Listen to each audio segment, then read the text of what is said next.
Hi, good evening. Um, this video is about Nancy Guthrie. We are 2 months in. She's been gone for 2 months, and there's no sign of her. I know that the FBI and the Sheriff's Department, there are still, of course, officers assigned to the case, and they're probably still going through leads. And probably at the point that they run out of leads, that will be, I think, what they call a cold case. But hopefully, and everyone says that it will be solved, but it might not be now. It might be, I was just reading online a cold case that was 37 years old that got solved. So hopefully we don't have to wait that long. But yeah, that could happen. Everybody's baffled, you know. This information comes from Brian Enton, and he has a YouTube channel. He's an investigative reporter, and he's really good. I mean, he really follows all the leads. He talks to experts, and he gets their opinions and runs down other things, and he's just amazing. And I really thought investigative reporting was dead, and I'm really happy to see Brian out there because he's doing a really good job. So follow him. And the first thing is that in the Savannah interview with Hoda, Savannah said that there were back doors, plural doors, unlocked. And I think I talked about this in my last video. Since then, what I have found out via Brian is that I always envisioned a sliding glass door, and they weren't sliding glass doors. They were off of the patio. There was one that had 9 lights in it. In other words, 9 panes of glass above the door, wooden door, standard door. And then the other one was on the side of the patio, and that one I could not see the door itself, but there was a screen door on that as well.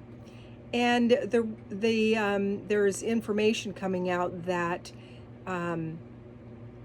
either both doors or just that screen door was propped open.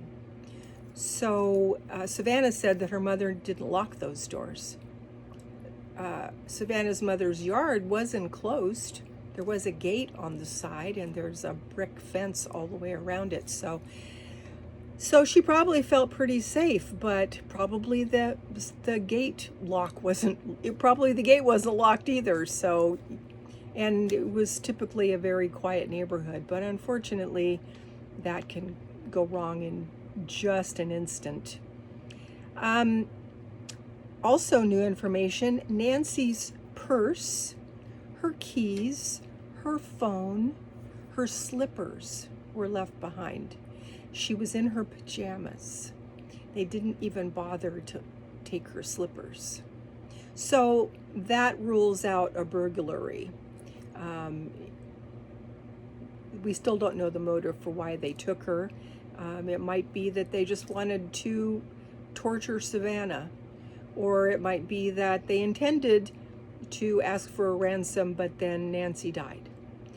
So they had nothing to ransom, and now they've got a murder on their hands, and so they decided, we're just gonna bury Nancy in the desert and slink away and hope nobody ever figures it out. So we just don't know.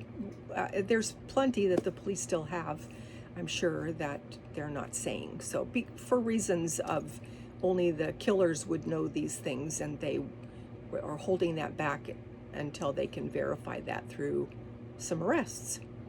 So there's that.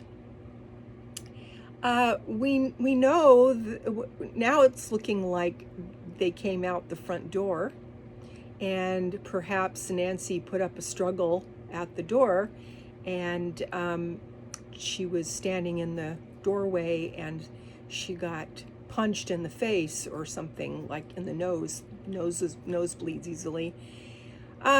But it's odd because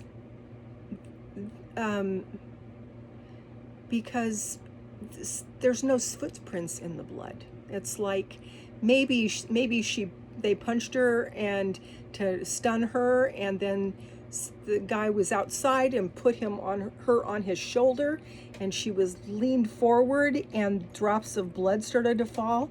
And then there was one spray, and one of the detectives earlier on said that was consistent with a cough or a sneeze.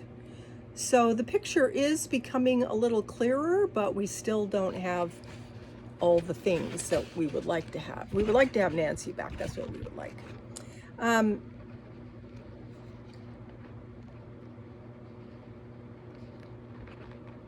So let's pray for Nancy. Let's pray that she's returned in some fashion. And pray for the detectives that they get a break in the case. That's unfortunately all that we can do. And I'm sure that as Brian has people within the police departments and confidants, and people are releasing a little bit of information to him, I'm sure that they ask before they do that. But it is good to get a little more information. It does clear it up a little bit. But of course, Savannah is still very upset, and I don't blame her, and I'm sure the whole family is. And Savannah talked about what wonderful caregivers Annie and Tommaso were to her mother, and how much they loved her. And they have been cleared. Although I have not heard, they did take Annie's car, and I'm yet to hear that they've given the car back, released the car. But I would imagine that will happen soon. If the people are all cleared, how could the car have been involved? But we just don't know about these things. Hopefully we'll know more soon. Hopefully something breaks, somebody sees something, somebody says something. Maybe they have a lead that they haven't sorted yet, that is a good lead that breaks the case. It could be some very small thing. It would be somebody noticing one of the perpetrators who was acting funny. They didn't know what they were going to do, but it could be that simple. So let's just pray and hope for the best for Nancy and her family. And I will let you know when Brian comes up with more information. Thank you. Bye-bye. See you on the next one. God bless.